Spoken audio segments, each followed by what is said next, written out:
नमस्ते, मैं हूं रवि वर्मा और आप मेरे साथ देख रहे हैं हेल्दी लाइफस्टाइल का चैनल गोल्डन हेल्थ। आज हम बात करने जा रहे हैं अमृत बूटी की। जी हाँ, अमृत बूटी, जिसे हम गिलोय के नाम से भी जानते हैं और इंग्लिश में इसका नाम टाइनोस्पोरा होता है। इसे कुछ लोग गुडुचि या अमृत के नाम से भी पहचानते हैं। संपूर्ण भारतवर्ष में जो गिलोय का पौधा है वो पाया जाता है, लेकिन इसके उपयोग से पहले हमें यह ज़रूर जान लेना चाहिए कि कौन से प्रकार की गिलोय जो है वो हमारे लिए लाभप्रद होती है। जी हाँ, गिलोय जो होती है उसकी कई स्पीशीज़ होती हैं, कई वैरायटीज़ होती हैं, जिसमें से 3 वैरायटीज़ प्रमुख होती हैं। इसमें पहली वैरायटी जो होती है वो होती है टाइनोस्पोरा क्रिस्पा। क्रिस्पा जो होती है उसकी पहचान ये होती है कि उसके जो तने होता है, उसका जो तना होता है, उसका जो स्टेम होता है, उसमें गांठें बहुत ज़्यादा होती हैं। गिलोय जितने भी प्रकार की हो, सबके पत्ते हार्ट शेप के होते हैं। तो क्रिस्पा को आप ऐसे पहचान सकते हैं कि इसके तने पर गांठें ज़्यादा होती हैं। इसके अलावा दूसरी वैरायटी होती है टाइनोस्पोरा साइनेंसिस। इसमें होता यह है कि इसके पत्ते काफ़ी बड़े होते हैं और कमल के आकार के होते हैं। इससे इसे पहचाना जा सकता है। तीसरे प्रकार की जो गिलोय होती है उसका नाम होता है टाइनोस्पोरा कार्डिफोलिया, क्योंकि इसके पत्ते जो हैं परफेक्ट हार्ट शेप के होते हैं, लेकिन इसके तने पर भी गांठें जो हैं वो बहुत कम होती है। तो जो सबसे अच्छी गिलोय होती है, जिसमें मेडिसिनल प्रॉपर्टीज़ बहुत ज़्यादा होती हैं, वो हमारी पहली गिलोय होती है, जिसे हम टाइनोस्पोरा क्रिस्पा के नाम से जानते हैं और जिसके तनों पर ज़्यादा गठानें होती हैं।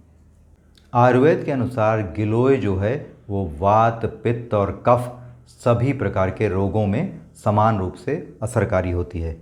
इसका टेस्ट जो है वो कसैला होता है, लेकिन इसकी जो प्रकृति होती है वो लघु और स्निग्ध होती है।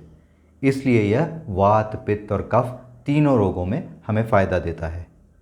जो इसका रूखापन होता है, जो इसका तीखापन होता है, उसके कारण हमें वात और कफ में फ़ायदा होता है, क्योंकि उस समय इसकी तासीर गर्म होती है। लेकिन क्योंकि स्निग्ध भी होती है यह, तो उस समय हमें यह पित्त के रोगों में भी फ़ायदा पहुंचाती है। जिन लोगों में पेट की समस्याएं ज़्यादा होती हैं, डाइजेशन ठीक नहीं होता, लीवर की समस्याएं रहती हैं, एसिडिटी बहुत ज़्यादा होती है या वर्म्स की शिकायत रहती है पेट में, उनके लिए गिलोय का सेवन जो है बहुत लाभदायक होता है। इसके अलावा स्किन प्रॉब्लम्स, जैसे आजकल फंगल प्रॉब्लम्स बहुत ज़्यादा हो रही हैं, इसके अलावा eczema, psoriasis, viral skin problems, bacterial skin problems, इस सब में गिलोय का सेवन और उसे अफेक्टेड जगह पर, प्रभावित जगह पर लगाने से बहुत फ़ायदा होता है। इसके सेवन से हमारे जो ब्लड की इम्प्योरिटीज़ हैं वो भी घटती हैं, जिसके कारण यह हार्मोनल बैलेंस को भी ठीक करती है। आर्थराइटिस हो गया, थायराइड हो गया, हमारा जो लीवर का प्रॉब्लम है, फैटी लीवर, वो हो गया, इस सब को यह ठीक करने का काम करती है। इसके अलावा जो कफ प्रकृति के रोग होते हैं, यानी रेस्पिरेटरी डिजीज़ जितनी होती हैं, जैसे जिसमें अस्थमा भी है, खांसी का आना भी है, लगातार सर्दी, खांसी, बुखार का रहना भी है, उन्हें भी गिलोय के सेवन से बहुत आसानी से ठीक किया जा सकता है। गिलोय सभी तरह के यूरिनरी प्रॉब्लम्स जो होते हैं उस पर भी बहुत अच्छा असर दिखाती है। इसके अलावा डायबिटीज़ के मरीज़ों में शुगर को बेहतर तरीके से कंट्रोल करती है।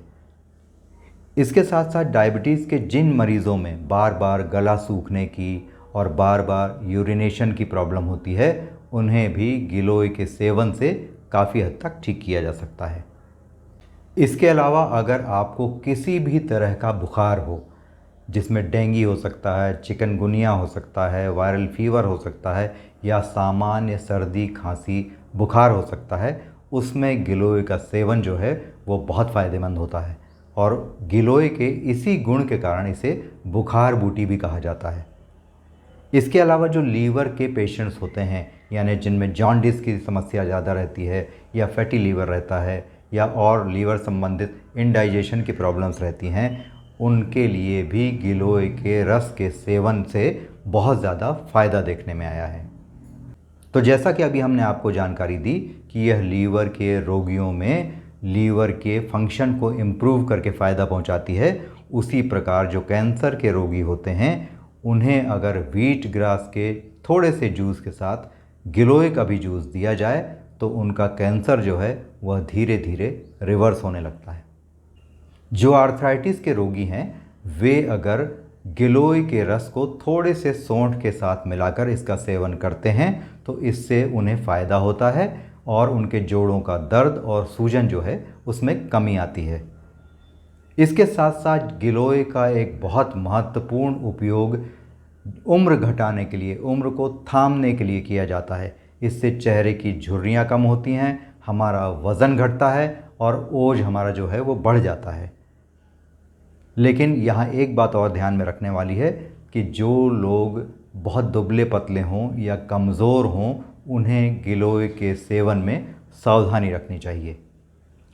इसके साथ ही जब हम गिलोय का सेवन कर रहे हों तो जो क्रॉनिक डिजीज़ वाले लोग हैं, जिन्हें बहुत लंबे समय से सर्दी, खांसी, बुखार, अस्थमा या ऐसी और कोई भी बीमारी है जो लंबे समय से चली आ रही है, ठीक नहीं हो रही है, तो उस समय गिलोय के सेवन से इम्यूनिटी का सिस्टम जो हमारा है वो काफ़ी बढ़ जाता है, इम्यूनिटी हमारा इम्प्रूव हो जाता है। उसके कारण हमारी क्रॉनिक डिजीज़ेस भी धीरे धीरे गिलोय के सेवन से कम होने लगती हैं।